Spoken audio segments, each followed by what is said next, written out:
Obviously, you don't spend a lot on costumes. Well, actually, that was a costume. It's an invisible costume I'm trying to develop into the market at the moment. You know, it's like it's very cheap. It's a real bodysuit, tight-fitting It's a real bodysuit. How do you come down from a concert after you're out there in front of all those people? Sex. That's it? Sex? Yes. Okay. You're honest guy. Is that what you really do? No. Okay. It's too exhausted, actually, after a concert to do anything like that. Yeah, we mentioned about the fact you want to get into films. Yeah, I'm trying to get into horror films. That's got to be the next step for me, really. Yeah. Why? Because of your stage image? Because for all the years I've been in rock and roll, I've been trying to explain to people that it's just a show. It's like a Punch and Judy. Do you know Punch and Judy over here? Sure. It's like a puppet show. It's like all I do is I go out there and I try my hardest to entertain people in my way, and the way I entertain people is the way I do it. You know, I do not go out there to try and convince people to believe in the devil or to believe in anything, but to believe in the good time that they're having at the time they're having the good time. You know, and there's so many controversial people around me that are saying, "Oh, you shouldn't do that. You can't do that. You're antichrist, and you're trying to demonic the generation that's going around now." I don't intend to do that. My intention is to give people a good time. That's all. Does the record company put pressure on you about that at all?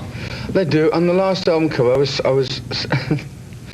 was on the album cover of the what was the album cover? What was it, Michael? Michael, what was the album cover? Speak of the Devil? Speak of the Devil. I was standing on the front of the album cover with cranberry sauce coming out my mouth. Okay. I thought, what a great thing to put out in America for Thanksgiving Day. Me standing on the front of an album cover with cranberry sauce. And the record company makes me want to dive right into a turkey dinner. Fangs and all that, you know. Oh, yeah. And I thought, well, you know, it's all sentimental, you know, whatever you want to say. And the record company put a label at first over my mouth. I was like, you know. And that's the way it was released. Yeah. So what happens if somebody goes out and finds one of the album covers without the label? They've got a collector's item. No. No? That's what used to happen with a lot of the old. The one who's got the album cover with the sticker on has got a collector's item. Because you didn't let them release it that way. They did release a certain amount, but I stopped that as soon as I could because I mean I am what I am. The record company makes a lot of dough out of people like me, you know. Well, when you call a record "Speak of the Devil," people naturally, those religious folks, get upset about it. Why? I don't know why. I mean, I don't ask. I'm not upset. Are you religious? No. Well, no, hey, I'm a stay right. I go to church. Yeah, the church tavern. 10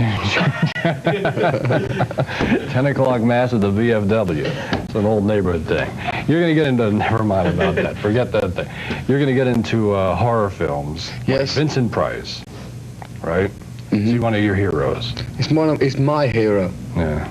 And you also compared him to the fact that, you know, he does things like you did on the album cover, the fangs and this thing and that thing. And he made an album, a lot of people don't realize it. He made an album called Witchcraft, which I have, which was he just spoke on it. It's a fabulous album.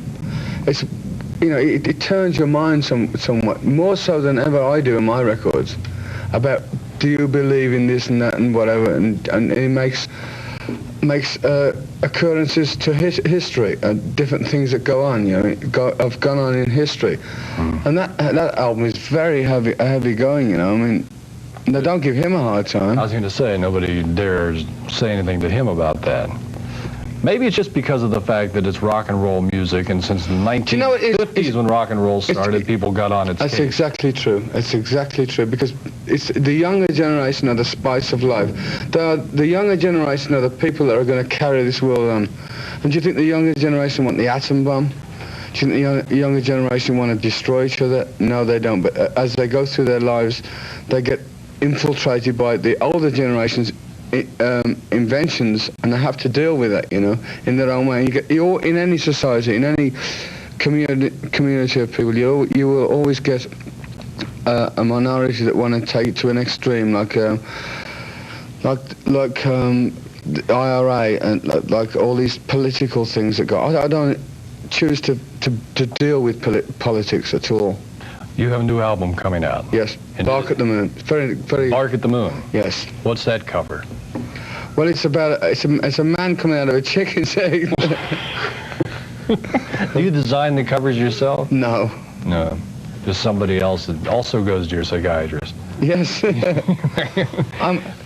got to admit, I'm kind of like an outrageous guy. Yeah, as we said in the introduction, you are. But you're fun to talk to.